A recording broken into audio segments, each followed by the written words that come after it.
Well, welcome to the channel viewers. Dr. JWA, theologist since 1994. Like and subscribe to help me, comment to educate me, share the video to help somebody else.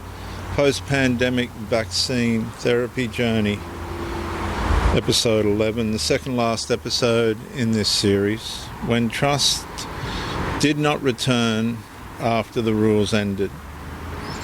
In the previous episode, viewers, I examined how prolonged emergency governance normalised conditional living, behavioural uncertainty, and permanent emergency culture.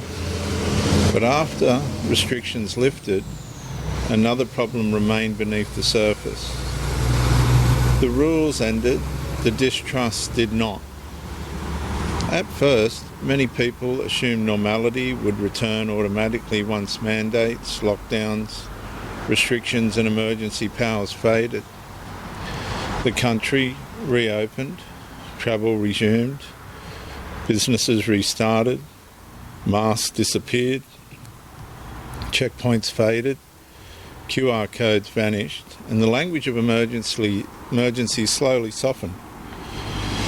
But psychologically, many people discovered something unsettling. The body had not returned with society. People still scanned authority differently, still scanned institutions differently, still scanned each other differently. Because once trust fractures, deeply removing the visible pressure does not instantly remove the nervous system memory attached to it. And that memory remains stored behaviourally. A government announcement sounds heavier now. Medical language feels heavier now. Corporate messaging feels heavier now. Media reassurance feels heavier now. And the population heard phrases like temporary, safe, necessary, proactive, collective responsibility. And many now instinctively analyse those words differently than before. Not because every institution became permanently evil, but because millions witnessed how rapidly institutional systems could converge around pressure, behavioural management, social enforcement, and conditional participation during prolonged fear conditions. And that changes public consciousness. Some people became permanently distrustful, others became emotionally detached, some withdrew from media entirely, some withdrew from politics entirely, some withdrew socially. Others become hyper-political because the nervous system kept searching for signs that emergency structures might reactivate again. And beneath all those reactions sits one common wound. Stability no longer feels emotionally guaranteed. And that matters psychologically, because trust is partly the nervous system's ability to relax inside continuity. And when continuity breaks repeatedly, vigilance increases automatically. The body prepares for interruption, for contradiction, for sudden change, for institutional reversal, for another emergency.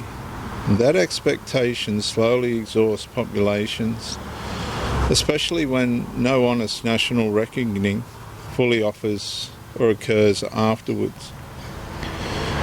Many people still feel their experience were never acknowledged honestly.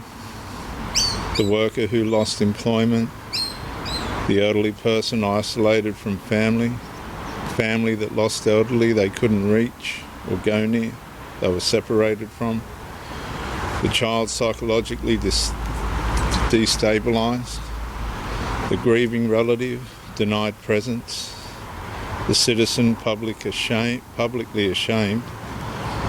the person pressured medically against conscience, and the friendships destroyed, the churches fractured, the small businesses lost, the fear people carried privately while performing outward agreement. And large parts of society simply move forward administratively without emotionally processing what populations have actually lived through.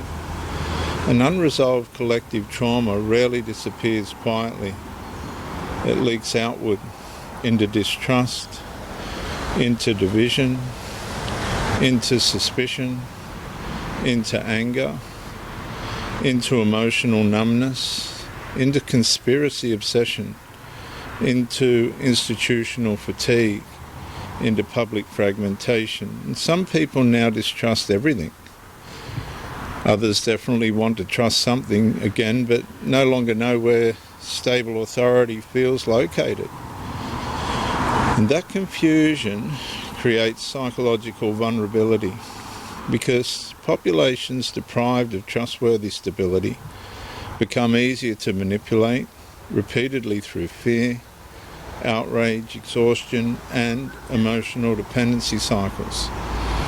And therapy begins honestly when people are allowed to admit that trust was injured, not only politically, psychologically, rationally, institutionally, and existentially, because many people no longer fear only disease. They fear what frightened systems, frightened institutions, frightened populations, and frightened governments may become under pressure again. If someone still feels emotionally unsettled when hearing emergency language now, that reaction may not simply reflect stubbornness or extremism.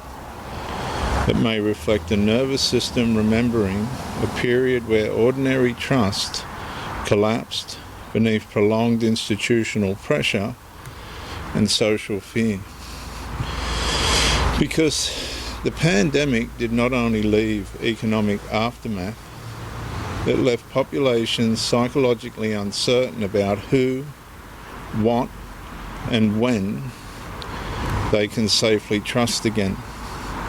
So this is my closing statement on this episode, and I ask you to listen to it carefully. The deepest post-pandemic fracture may not be what people lost during the emergency, but the lingering feeling that trust itself no longer feels naturally safe, stable, or guaranteed afterward.